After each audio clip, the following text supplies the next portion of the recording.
නමෝ තස්ස භගවතු අරහතු සම්මා සම්බුද්දස්ස නමෝ තස්ස භගවතු අරහතු සම්මා සම්බුද්දස්ස නමෝ තස්ස භගවතු අරහතු සම්මා සම්බුද්දස්ස. ශ්‍රද්ධාවන්ත පින්තුනි, බුදුරජාණන් වහන්සේගේ ධර්මයට අපි කියනවා පටිසෝතගාමී ධර්මයක් කියලා. පින්තුනි, මේ ලෝකයේ තුල අනුසෝතගාමී සහ පටිසෝතගාමී යනුවෙන් අපිට වචන දෙකක් අහන්න ලැබෙනවා. අනුසෝතගාමී කියන්නේ මේ ලෝකේ යන රැල්ලට යන එකක්. පටිසෝතගාමී කියලා කියන්නේ පින්නතුනි, හරියට මේ ලෝකේ යන රැල්ලට විරුද්ධව උඩුගම් බලා පිහිනනවා වගේ දෙයක්. මේ දෙව් මිනිස් ලෝකයාම මේ සියල්ලම නිට්ටයයි, සැපයි, ආත්මයි, මම මගේ කියලා අල්ලගෙන ඉද්දී බුදුරජාණන් වහන්සේගේ ධර්මයේ තුලින් දේශනා කරනවා සියල්ල අනිත්‍යයි, දුකයි, වෙනස් වෙන ස්වභාවයෙන් යුක්තයි, තමන්ගේ වසඟේ පවත්වන්නට බෑ කියලා. එතකොට ලෝකේ යන රැල්ලට අනුසෝතගාමීව යන කෙනාට මේක දරා ගන්නට බැරි වෙනවා. මොකද පින්නතුනි, අපි ගඟක් ගත්තොත් එහෙම ගඟ ගලන්නේ පහළට. පහළට පේනන්න ලේසි. වෙහෙසක් මහන්සියක් නැතුව පහසුවෙන් එයා පහළට ප්‍රීතියෙන් පීනගෙන එනවා. හැබැයි වැටෙන්නේ ඇවිල්ලා දුක නම් වූ ප්‍රපාතයට. ඔය අතරේ කෙනෙක් අමාරුවෙන් මහන්සියෙන් උඩාතට පීනන්න උත්සාහ කරනවා. එතකොට අර පහළට පීනන අය කල්පනා කරනවා, මෙච්චර ලේසියෙන් මේ පහළට පීනන්න පුළුවන්කම තියෙද්දි මේ මිනිස්යාට පිස්සුද මේ උඩාතට පීනන්න මහන්සි වෙන්නේ. ඒ වගේ තමයි පින්නතුනි, ඔබ භාවනා කරනවා කියලා කිව්වොත් අර අනුසෝතගාමී පිරිසට ඒක විහිළුවට කාරණයක් වෙනවා. ඔබ සිල් රකින්නවා කියලා කිව්වොත් අර පිරිසට ඒක විහිළුවට කාරණයක් වෙනවා. ඇයි? ඒ අය ලෝකේ යන රැල්ලට යන අය. නමුත් බුදුරජාණන් වහන්සේගේ ධර්මයේ තියෙන්නේ ඒ දුක නම් වූ ප්‍රපාතයට වැටෙන්න නෙමෙයි. ඊට ප්‍රතිවිරුද්ධව අමාරුවෙන් හරි පීනලා ගිහිල්ලා ඒ දුකෙන් එතර වෙන්නටයි. අපි පින්නතුනි සාමාන්‍යයෙන් උදේ ඉඳලා නිින්දට යනකම්ම වෙහෙස මහන්සි වෙන්නේ අපේ ජීවිතේට යමක් රැස් කරගන්නට, යමක් එකතු කරගන්නට. එතනදී අපිට ධාර්මික බවක්, අධාර්මික බවක් නැහැ. කොහොම හරි අපි මහන්සි වෙනවා තමන්ගේ ගොඩ වැඩි කරගන්නට.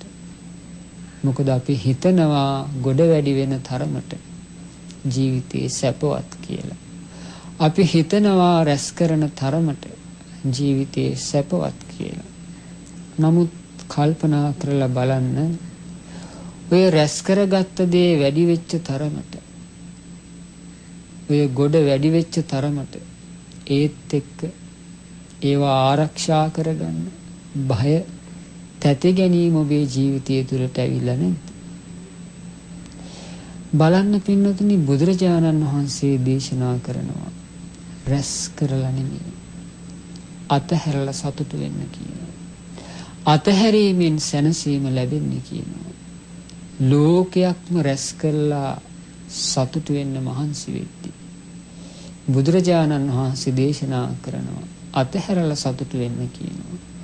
ඒකයි ඒ ධර්මයට කිව්වේ පටිසෝතගාමී කියලා. පින්නතුනි, බුදුරජාණන් වහන්සේගේ බුද්ධ දේශනාවක් තියෙනවා නතුම්හාක කියලා. නතුම්හ කියන්නේ ඔබේ නොවේ කියන එක. බුදුරජාණන් වහන්සේ දේශනා කරනවා පින්නතුනි, කායෝ භික්කවේ නතුම්හාකම්. මහණෙනි මේ කය ඔබේ නොවේ. නාපි අඤ්ඤේසං අනුන්ගෙත් නොවේ. පුරාණ මිදම් භික්කවේ කම්මං. මේ කය කියන්නේ පැරණි කර්මයක් කියන. අபிසංචේතයිතං මේ චේතනාවකින් සකස් වෙච්ච දෙයක් කියන. වේදනීයන් දත්ත විඳව විඳවා දකින්න තියෙන දෙයක් කියනවා. මේ කය අපේ නෙමෙයි කියනවා. අනුන්ගෙත් නෙමෙයි කියනවා. පැරණි කර්මයක් කියනවා. විඳව විඳවා දකින්න තියෙන දෙයක් කියනවා. එන්නතනි බුදුරජාණන් වහන්සේ දේශනා කරනවා යමක් ඔබේ නොවේ නම් ඒ දේ අතහරින්න කියනවා. ඒ ඔබට අයිති නැති දේවල් අතහැරීම තුළ ඔබට ඒක හිතසුව පිණිස පවතිනවා කියනවා. ඒක අපිට යහපත පිණිස පවතිනවා කියනවා. දැන් බලන්න කය අපේ නොවේ කියනවා. අනුන්ගෙත් නොවේ කියනවා. මේ කය අපේ නම් පින්නතුනි අපිට ඕන විදියට මේ කය පවත්වාගෙන යන්න පුළුවන් වෙන්න ඕනේ. මේ කය අනුන්ගේ නම් ඒ අයට ඕන විදියට මේ කය පවත්වාගෙන යන්න පුළුවන් වෙන්න ඕනේ. නමුත් එහෙම හැකියාවක් ලැබෙන්නේ නැහැ. අපිට අයිති නැහැ. ඉතින් අයිති නැති දේවල් අතහැරියොත් ජීවිතේට සැපක් ලැබෙනවා කියලා බුදුරජාණන් වහන්සේ දේශනා කරනවා. අපි පින්නතුනි මේ මම කියලා මගේ කියලා මගේ ආත්මය කියලා අල්ලගත්ත මේ කයි මොනවද අපි මම කියලා අල්ලගෙන තියෙන්නේ? මොනවද අපි මගේ කියලා හිතන් ඉන්නේ? මොනවද අපි මගේ වසඟේ පවත්වන්නට පුළුවන් කියලා හිතාගෙන ඉන්නේ? පින්නතුනි මේ කයේ තියෙනවා කෙස් ටිකක්. මේ කයේ තියෙනවා ලොම් ටිකක්. ඊළඟට මේ කයේ තියෙනවා නියපොතු. මේ කයේ තියෙනවා දත්. මේ කයේ තියෙනවා සමක්. ඒ වගේම මේ කයේ තියෙනවා නහරවැල්. මේ කයේ තියෙනවා මස්. මේ කයේ තියෙනවා ඇට සැකිල්ලක්. ඒ ඇට අස්සේ තියෙනවා ඇට ලොඳ. ඒ වගේම මේ කයේ තියෙනවා වකුගඩු දෙකක්. මේ කයේ තියෙනවා ඒ වගේම හදවතක්, අක්මාවක්, පිත්තාශයක්, බඩදිවක්. ඒ වගේම මේ කයේ තියෙනවා පෙනහළු දෙකක්, කුඩා බඩවැල්, මහා බඩවැල්. මේ කයේ තියෙනවා ආමාශයක්. මේ කයේ තියෙනවා අසූචි. ඒ වගේම මේ කයේ තියෙනවා හිස් මොළේ. ඒ වගේම පින්නතුනි මේ කයේ තියෙනවා පිත, සෙම, සැරව, ලේ, දහදිය, කඳුළු, තෙල් මන්ද, වරුණු තෙල්, කෙල, සොටු, සඳ මිදුළු, මුත්‍රා කියන දේවල්. ඒ වගේම මේ කයේ තියෙනවා පින්නතුනි උණුසුම් ස්වභාවයට අයිති දේවල්. ඒ වගේම මේ කයේ තියෙනවා හමා යන ස්වභාවයට අයිති දේවල්. එතකොට මේ ටික තමයි අපි මම කියලා, මගේ කියලා, මගේ ආත්මය කියලා අල්ලගත්තේ. බුදුරජාණන් වහන්සේ දේශනා කරනවා මම කියන අදහස රෝගයක් කියනවා. මම කියන අදහස රෝගයක් කියනවා. මමත්වයෙන් යුතු කෙනාගේ ජීවිතය තුළ සැලීමක් තියෙනවා කියනවා.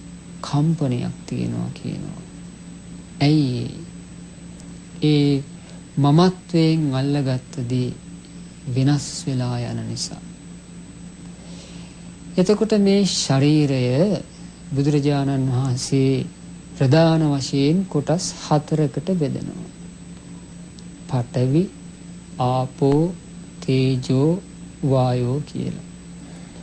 පඨවි ධාතුව කියන්නේ පින්නතුනි තද ස්වභාවයෙන් යුක්ත පොළවට පස් වෙලා යන දේවල් වලට. ආපෝ ධාතුව කියන්නේ වැగిරෙන ස්වභාවයෙන් යුක්ත දේවල් වලට. තේජෝ ධාතුව කියන්නේ උණුසුම් ස්වභාවයෙන් යුක්ත දේවල් වලට. වායෝ ධාතුව කියන්නේ හමා යන ස්වභාවයෙන් යුක්ත දේවල් වලට.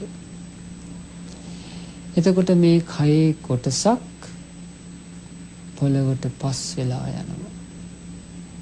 කොටසක් ජලයේ දිය වෙලා යනවා. කොටසක් උණුසුමට අයිති. කොටසක් හුළඟේ ගහගෙන යනවා.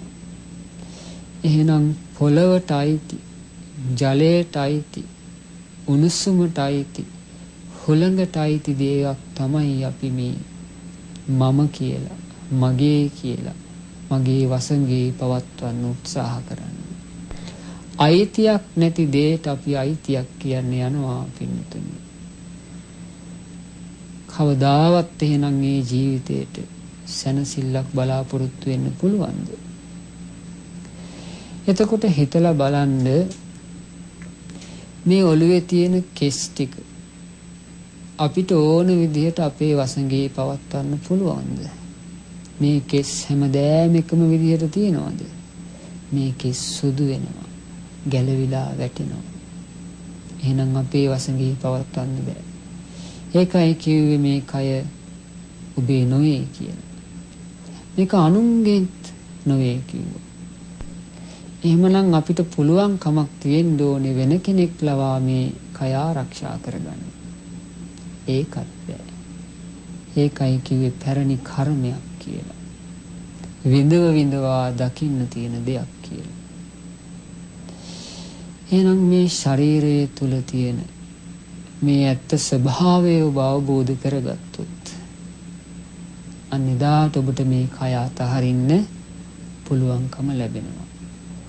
මේ කය මම මගේ කියලා අල්ලගෙන ඉන්න තාක්කල් ඔබ කැමති වුණත් අකමැති වුණත් ඔබට ලැබෙන්නේ දුකක් පමණයි කියලා බුදුරජාණන් වහන්සේ දේශනා කරනවා. ඒ නිසා පින්නතුනි හොඳට නුවණින් විමසන්න කියනවා මේ කයේ ස්වභාවය ගැන. හරි ලස්සන උපමාවක් බුදුරජාණන් වහන්සේ කියලා දෙනවා. හතරමං හන්දියක ගවයන් මරණ කෙනෙක් හරි එයාගේ අතවැසියෙක් හරි හරකෙක් මරලා මස් ටික ගොඩ ගහලා තියෙනවා.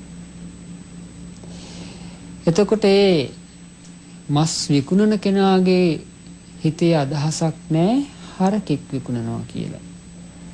එයාගේ හිතේ තියෙන්නේ මස් විකුණනවා කියලා. මස් ගන්න කෙනාගේ හිතේ අදහසක් තියෙනවද හරකෙක් ගන්නවා කියලා? නෑ, එයාගේ හිතේ තියෙන්නේ මස් ගන්නවා කියලා. ඒ වගේ මේ ශරීරය මේ කොටස් හතරට බෙදලා බලන්න කිව්වා. මේ සතර මහා ධාතු වලට බෙදලා බලන්න කිව්වා. මේකේ පොළවට අයිති දේවල් මොනවද? ජලයට අයිති දේවල් මොනවද? උණුසුමට අයිති දේවල් මොනවද? හමා යන ස්වභාවයට අයිති දේවල් මොනවද කියලා. පින්නතුනි මේ කයේ තියෙන කෙස් කියන්නේ පඨවි ධාතුවට අයිති දෙයක්. පඨවි ධාතුවේ ස්වභාවය තමයි තද ගතියෙන් යුක්තයි. ඒ වගේ මේක පොළොවට පස් වෙලා යනවා. එහෙනම් මේ කෙස් කියන්නේ පොළොවට පස් වෙලා යන දෙයක්. ඊළඟට මේ කයේ තියෙන ලොම් කියන්නේත් පඨවි ධාතුවට අයිති දෙයක්. එහෙනම් මේ ලොම් ටිකත් පොළොවට පස් වෙලා යන දවසක් එනවා. ඊළඟට මේ කයේ තියෙන නියපොතු පඨවි ධාතුවටයි අයිති. පොළොවට පස් වෙලා යනවා. මේ ශරීරයේ තියෙන දත් පොළොවට පස් වෙලා යනවා. පඨවි ධාතුවටයි අයිති. මේ ශරීරයේ තියෙන සම දැන් කොයිතරම් ලස්සනට තිබ්බත් මේක රැලි වැටෙන කාලයක් එනවා. ඊට පස්සේ මේ මහ පොළොවේ පස් බවට පත් වෙන කාලයක් එනවා. පඨවි ධාතුවටයි අයිති. ඒ වගේම මේ ශරීරයේ තියෙන මස් පොළොවට පස් වෙලා යනවා. පඨවි ධාතුවටයි අයිති. ඒ වගේම මේ ශරීරයේ තියෙනවා නහරවැල්. මේ නහරවැල් සියල්ලමත් පොළොවට පස් වෙලා යනවා. පඨවි ධාතුවටයි අයිති. ඒ වගේම මේ ශරීරයේ තියෙනවා ශක්තිමත් ඇට සැකිල්ලක්. මේ ශරීරය දරා ගැනීම කොයිතරම් සවිශක්තිමත් වුණත් පින්නතුනි, ඒ ඇට ටික අයිති පඨවි ධාතුවට. පඨවි ධාතුවට යමක් අයිති නම් ඒ සියල්ල පොළොවට පස් වෙලා යනවා. එහෙනම් මේ ඇට ටිකත් පොළොවට පස් වෙලා යනවා. ඒ ඇට ඇස්සේ තියෙන ඇට ලොඳ ටිකත් පඨවි ධාතුවටයි අයිති. පොළොවට පස් වෙලා යනවා. ඊළඟට මේ ශරීරයේ තියෙනවා පින්නතුනි වකුගඩු දෙකක්. මේ වකුගඩු කියන්නේත් මේ ශරීරයේ පවත්වාගෙන යන්න ජීවත් වෙන්න ඉතාමත්ම අත්‍යවශ්‍ය ඉන්ද්‍රියක්. නමුත් මේ වකුගඩු අයිති පඨවි ධාතුවට. එහෙනම් යම් දවසක මේවා පොළොවට පස් වෙලා යනවා. ඊළඟට මේ ශරීරයේ තියෙන හදවත පඨවි ධාතුවටයි අයිති. පොළොවට පස් වෙලා යනවා. ඒ වගේමයි මේ ශරීරයේ තියෙනවා පින්නතුනි අක්මාව කියලා කොටසක්. ශරීරයේ තියෙන විශාලම ඉන්ද්‍රියක්. කොච්චර විශාල වුණත් මේකත් පඨවි ධාතුවට අයිති නිසා මහ පොළොවේ පස් ගොඩක් බවට පත් වෙනවා. ඒ වගේම මේ ශරීරයේ තියෙනවා පින්නතුනි පිත්තාශය කියලා කොටසක්. ඒ පිත්තාශයත් පඨවි ධාතුවටයි අයිති. පොළොවට පස් වෙලා යනවා. ඒ වගේම මේ ශරීරයේ තියෙනවා බඩදිව කියලා කොටසක්. ඒකත් පොළොවට පස් වෙලා යනවා. ඒ වගේම මේ ශරීරයේ තියෙනවා පෙනහළු දෙකක්. ඒ පෙනහළු දෙකත් මේ මහ පොළොවට පස් වෙලා යන දවසක් එනවා. ඒ වගේම මේ කයේ තියෙනවා කුඩා බඩවැල්, මහා බඩවැල් සියල්ල පොළොවට පස් වෙලා යනවා. ඒ වගේම පින්නතුනි මේ ශරීරයේ තියෙනවා ආමාශය කියලා කොටසක්. ඒකත් පොළොවට පස් වෙලා යනවා. ඊළඟට මේ ශරීරයේ තියෙනවා පින්නතුනි අපි කාපු බීපු දේවල් වලින් හැදිච්ච අසුචි. ඒ අසුචි පොළොවට පස් වෙලා යනවා. ඊළඟට මේ ශරීරයේ තියෙනවා හිස් මොලේ. ඒ හිස් මොලයත් පොළොවට පස් වෙලා යනවා. පඨවි ධාතුවට යමක් අයිතිද ඒ සියල්ල පොළොවට අයිති. ඒ සියල්ල පොළොවට පස් වෙලා යනවා. එහෙනම් මේ ඔළුවේ තියෙන එක කෙස් ගහක්වත් අපිට මම කියලා, මගේ කියලා, මගේ වසඟේ පවත්වන්න පුළුවන් කමක් නැහැ.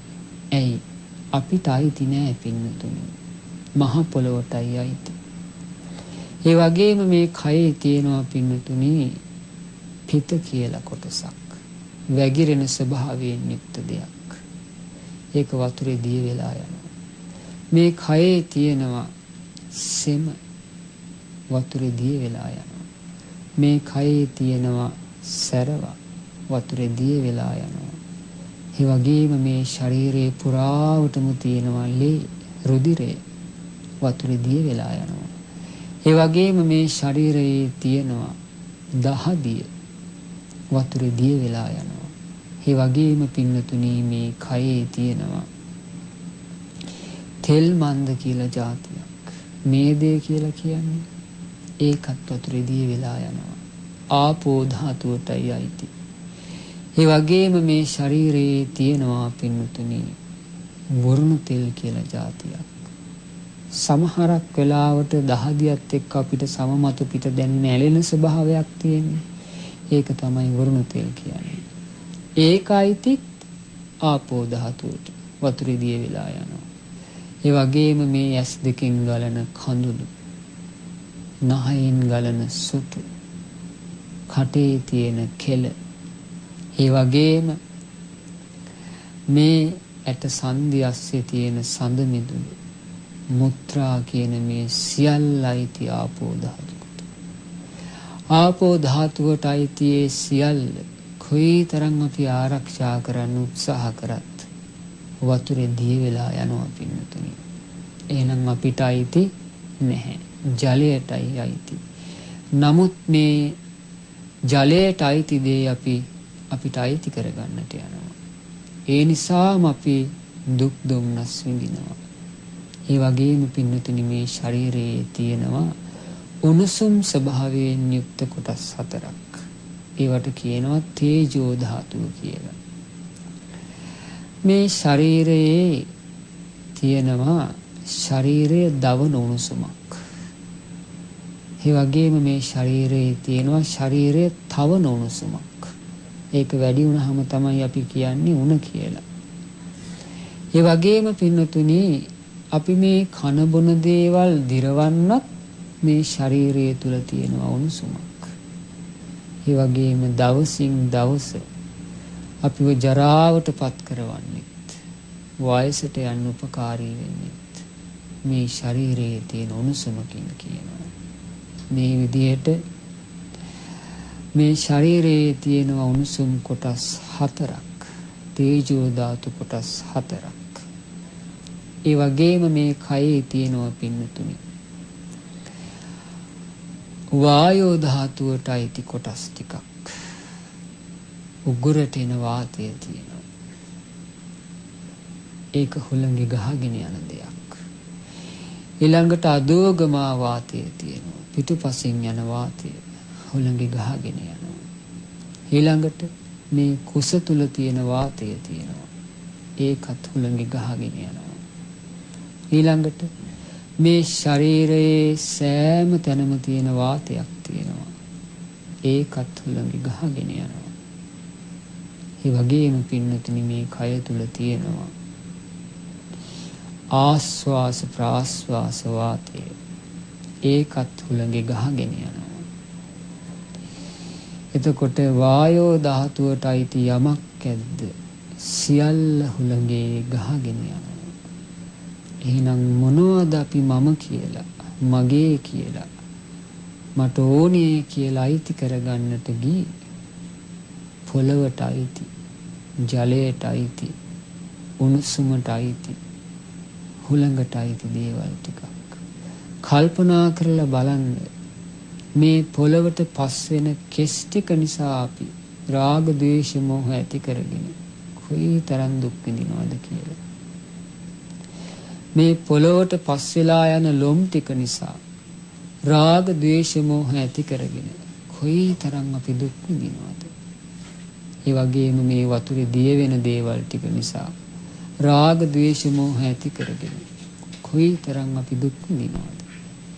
මේ උණුසුම් ස්වභාවයට අයිති දේවල් ටික නිසා හුළඟේ ගහගෙන යන දේවල් ටික නිසා කොයිතරම් අපි එක්ක රාගය ඇති කරගෙන, එක්ක ද්වේෂය ඇති කරගෙන, එක්ක මෝහය ඇති කරගෙන දුක් විඳිනවද? මේ කෙලවරක් නොමැති සසර ගමනක පැටලිලා ඉන්නවද? ඇයි ඒ? අපිට අයිති නැති දේවල් වලට අපි අයිතියක් කියන්නට යනවා. ඒ නිසායි බුදුරජාණන් වහන්සේ දේශනා කරේ ඔබේ නොවන දේවල් තියෙනවා නම් ඒවා අතහරින්න. ඒවා අතහැරියොත් ඔබට ඒක හිතසුව පිණිස පවතිනවා කියලා. එහෙනම් පින්නතුනි මේ කය කියන්නේ අපිට අයිති නැති දෙයක්. මේ කය කියන්නේ මහ පොළොවට අයිති දෙයක්. ජලයට අයිති දෙයක්. උණුසුමට අයිති දෙයක්. හුළඟට අයිති දෙයක්. එහෙනම් මේක අතහැරියොත් අපිට අන්න හිතසුව පිණිස පවතිනවා කියලා බුදුරජාණන් වහන්සේ දේශනා කරා. අතහරින්නට නම් පින්නතුනි මේ කය ගැන අවබෝධයෙන්ම කලකිරෙන්නට ඕනේ. මේ කය ගැන අවබෝධයෙන්ම කලකිරෙන්නට නම් මේ කයේ ඇත්ත ස්වභාවය මේ හැමකින් වහලා ලස්සනට සරසලා තියෙන මේ කයේ යථාර්ථය අපි නුවණින් කල්පනා කරන්නට ඕනේ. හරියට අර හතරමං හන්දියක හරක් මස් විකුණන පුද්ගලයා වගේ, ඒ හරක් මස් ගන්න එන කෙනා වගේ මේ ශරීරයේ තියෙන කොටස් ටික අපි බෙදලා බලන්නට ඕනේ. පොළවට පස් වෙලා යන දේවල් මොනවද මේකේ? වතුරේ දිය වෙලා යන දේවල් මොනවද මේකේ? උණුසුමට අයිති දේවල් මොනවද මේකේ? හුළඟට අයිති දේවල් මොනවද මේකේ? එහෙම බැලුවාම අපිට තේරෙනවා පින්නතුනේ කිසිම දෙයක් නැහැ අපිට අයිති.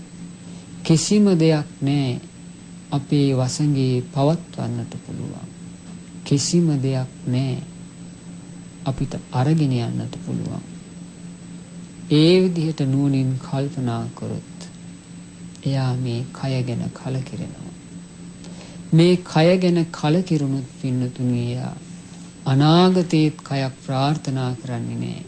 ඇයි එයා දන්නවා අනාගතේ ලැබුණත් ලැබෙන්නේ මෙවැනිම කයක් කියලා. ඒ නිසා එයා නුවණින් කල්පනා කරනවා. එහෙනම්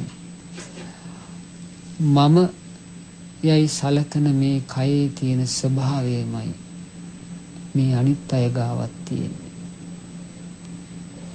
මගේ කය තුල තියෙන දේවල් ටිකමයි මේ අනිත් අය ගාවත් තියෙන්නේ. එහෙනම් එයා මේ ලෝකෙ කිසිම කයකට පින්නතුනේ ඇලෙන්නේ නැහැ, ගැටෙන්නේ නැහැ, මුලා වෙන්නේ නැහැ. එයා දන්නවා එයාට අයිති නැති දෙයක් නේ. මේවට අයිතියක් කියන්න යෑම තුල තමයි මේ දුක හට අරගෙන තියෙන්නේ කියන කාරණේ එයා දන්නවා පින්නතුනේ. ඉතින් ඒ නිසා ඒ උතුම් බුද්ධ වචනය ගැන අපිට විශ්වාසය, පැහැදීම, ගෞරවය, ශ්‍රද්ධාව තියෙන්න ඕනේ. මහණෙනි යමක් ඔබේ නොවේ නම් ඒ අතහරින්න. එය ඔබට හිතසුව පිණිස පවතිනවා. එහෙනම් මේ කය පින්නතුනේ අපේ නෙවෙයි. අපිට අයිති නැති දෙයක්. එහෙනම් මේකේ ආදීනවේ කල්පනා කරලා, මේකේ යථාර්ථයේ කල්පනා කරලා මේ කය අතහැරියොත්, මේ කය කෙරෙහි තියෙන චන්දරාගය අතහැරියොත් අපිට යහපත පිණිස, හිතසුව පිණිස පවතිනවා පින්නතුනේ. ඔබ සියලු දෙනාටමත් මේ උතුම් ශ්‍රී සද්ධර්මයේ පිහිට කරගෙන, මේ කයේ යථාර්ථය අවබෝධ කරගෙන, මේ කය අතහැරලා මේ සසරෙන් නිදහස් වීමට මේ ධර්ම ශ්‍රවණමය පුණ්‍ය ධර්මයන් හේතු වාසනා වේවා. ඔබ සියලු දෙනාටම තෙරුවන් සරණයි.